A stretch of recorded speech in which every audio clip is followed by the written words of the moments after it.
Sometimes all you can do is drink. At least until they take that away from us again.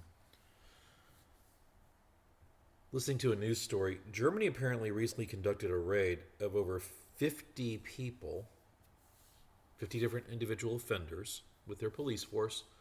What's the offense? Hate speech. Now, if you're not aware, German law prevents hate speech. It protects free speech but prevents hate speech. And how they define that historically has been essentially, hey, you put any neo-Nazi shit, we're putting you in the jail. And one can understand with Germany's history why this would be part of their law. But of late, it is now being used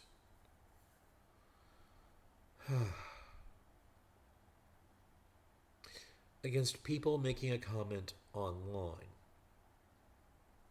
You see, say anything that could possibly offend, and the state of Germany will interpret it as you meant to offend, which is hateful, which is hate speech. That is the logic, and that's not me making it up. See the attached link.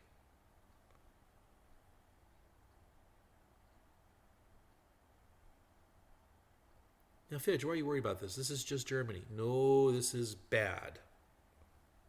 The EU has already been showing signs of having this kind of dictatorial control of its internet usage.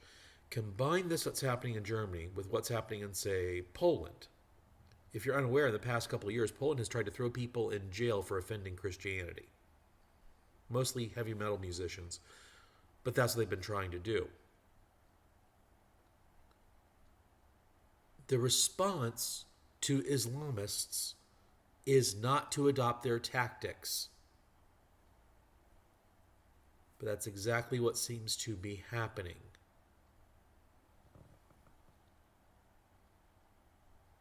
And I worry that there is a soft expectation amongst particularly evangelicals and fundis, but Christians in general, that society should be Christian. Was recently listening to the debates at DebateCon, and one of them was, which produces better ethics for society, secular humanism? Actually, it was listed as atheism, but they meant secular humanism or Christianity. And the Christian speaker kept saying, look at all these things that have come out of the Christian tradition. The abolition of slavery, women's rights, equal equality before the law, due process. All these things come from the Christian tradition. No, they don't. He went on to say that original sin gives the foundation for the scientific method. No, it doesn't. The Western world is the result of the friction between cold rationalism and dogmatic religion. And every time I see some Christian evangelical pundit saying, well, Christianity is for free speech. No, it isn't. I can show you the various colonial laws, all of which are Christian colonies of the United States, that prevent it as such. Oh, no, no, no. Christianity's for women's rights. That's in direct violation of the New Testament and what Paul said about women. We have this impression in the Western world because so many people are at least nominally Christian, if not devoutly so. They assume all the good things the West has produced come from Christianity. They don't. You've heard me say before that you got to have faith on one side and reason on the other to row the boat. That's just my way of saying that. Where I first heard that concept was from the Bema. That's the Jewish pulpit. Where the rabbi at the time was talking about what made, in her opinion, Western society was this tension between cold rationalism and devotion to God. That where those two things conflict, where they butt heads, the result of that conflict is what makes Western society. This is also the same person I got the term wrestling with the angel from. What I see happening is because of the rise of Islam and its dogmatism, is Christians are getting just as dogmatic. Because they're like, hey, look, it's working for them. We should imitate it. That's a recipe for disaster for all of us. But that might be what's going to happen. And don't dismiss me as, oh, James is just worried because him not being Christian, he fears for him and his family's fiscal and maybe even physical safety. Don't dismiss me just because of that. Don't call me an Islamist. Don't call me any of those things without really looking at what's going on in the nation right now.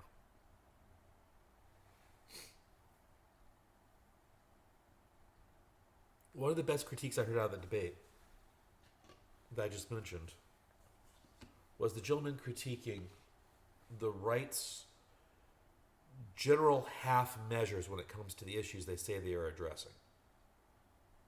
For instance, he pulled out the fact that the right is only taking half measures when it comes to abortion. Let's just expand the practice, that'll solve the problem. Incidentally, the Christian evangelist that was on the other side of the panel was saying, well, only religious societies have positive birth rates. That's not true. That's not true. Not only religious societies have positive birth rates. That's not true. The West is having a declining birth rate right now because of various reasons, and all the scientific studies, I would say, it's because of our productivity. We simply need less people, manpower-wise, to get things done. And so there's a environmental pressure not to breed. You know which societies have the most children? Societies that are in poverty or under stress from natural disasters or war. And why? Because people fucking don't give a fuck about it. Hate to put it that crudely, but that's why.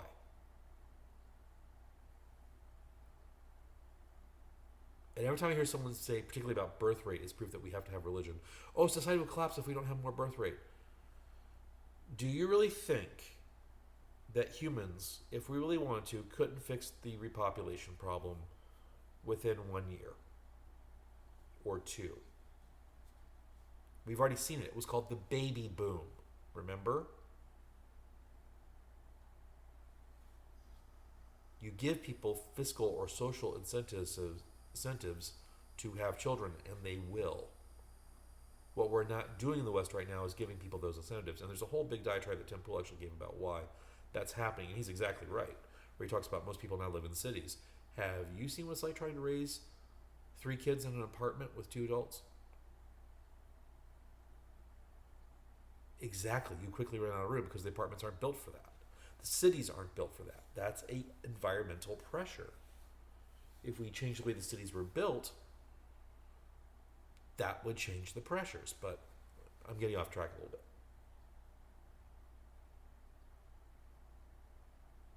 So I'm hearing this debate, and it occurs to me at this blind spot in most Christian thought that all good things come from Christianity and Christianity alone can easily be twisted.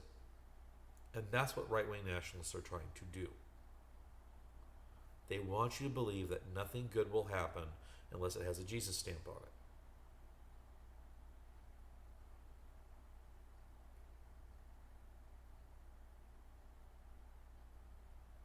I'm not sure how to combat that. Because if looking at history isn't enough to show you why that is a bad idea, I don't know what it'll take to convince you.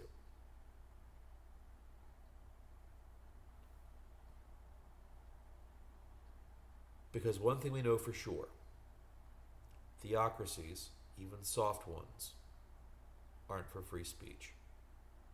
They aren't for debate. They realize that once they're questioned, they lose their power. So they squash that first.